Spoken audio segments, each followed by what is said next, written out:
സഹോദരങ്ങളുടെ എല്ലാം ഹൃദയങ്ങളെ ത്രസിപ്പിക്കുന്നുണ്ട്. കൂട്ടുകാരെ, ഒക്ടോബർ 2 ഗാന്ധി ജയന്തി, മഹാത്മാഗാന്ധിയുടെ ജന്മദിനം. ലോക മനസ്സിൽ സത്യത്തിന്റെയും അഹിംസയുടെയും ആൾരൂപമായിക്കൊണ്ട് ഇന്നും ഗാന്ധിജി ഉയർക്കുകയാണ്. ജനകോടികളുടെ മനസ്സിൽ ഗാന്ധിസം എന്ന സമാധാന സന്ദേശമായി കാലം കാണാൻ കുതിച്ചിറങ്ങിയ ഒരു സുന്ദര സ്വപ്നമാണ് ഗാന്ധി. രാജഭരണം അവലംബിച്ച ഇന്ത്യയുടെ ചരിത്രത്തിൽ നാട്ടുരാജ്യങ്ങളുടെ കലഹങ്ങൾക്കിടയിലൂടെ വ്യാവസായിക കണ്ണുമായി നുഴഞ്ഞിറങ്ങിയ വിദേശ ശക്തികളെ അഹിംസയുടെ മാർഗത്തിലൂടെ ഇന്ത്യൻ മണ്ണിൽ നിന്നും തുരത്താൻ പിറവിയെടുത്ത പ്രവാചക ജന്മമാണ് ഗാന്ധി. നിങ്ങളെ ഞാൻ അക്രമം പഠിപ്പിക്കുകയില്ല, കാരണം അതിൽ ഞാൻ വിശ്വസിക്കുന്നില്ല.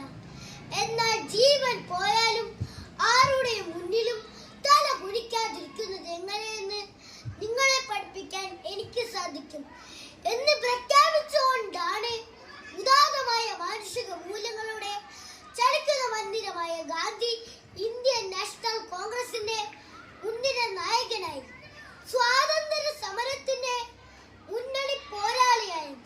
ഹിന്ദുയിസവും ജൈനിസവും ക്രിസ്തീയതയും ഏറെ സ്വാധീനം ചെലുത്തിയ ഗാന്ധി മനസ്സിൽ ഭഗവത്ഗീതയും വിശുദ്ധ ബൈബിളിലെ അഷ്ടഭാഗ്യങ്ങളും ദേവസ്വരമായി ഒരാൾ ചിന്തിക്കുന്നതും പറയുന്നതും ചെയ്യുന്നതും ഒന്നാകുമ്പോഴാണ് നിങ്ങളെ തന്നെ തിരിച്ചറിയുന്നത്.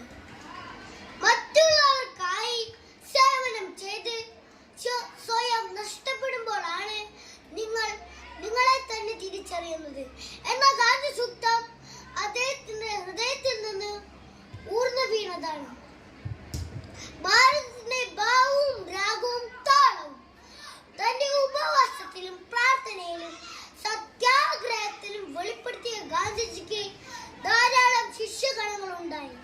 ആചാര്യ വിനോബാബു, സർദാർ വല്ലഭായ് പട്ടേൽ, വീരാ ഭഗത്, CF ആൻഡ്രൂസ്, നർഹരി പരീഖ്, രവിശങ്കർ വ്യാസ്, ഗാനദുർഗാഫർ ഖാൻ തുടങ്ങിയ പ്രമുഖർ ഗാന്ധിസത്തിന്റെ അധ്യാപകരായപ്പോൾ ഗാന്ധിജി കാലം രുചിച്ചറിഞ്ഞ ഇന്ത്യയുടെ ഉപ്പുരസമായി.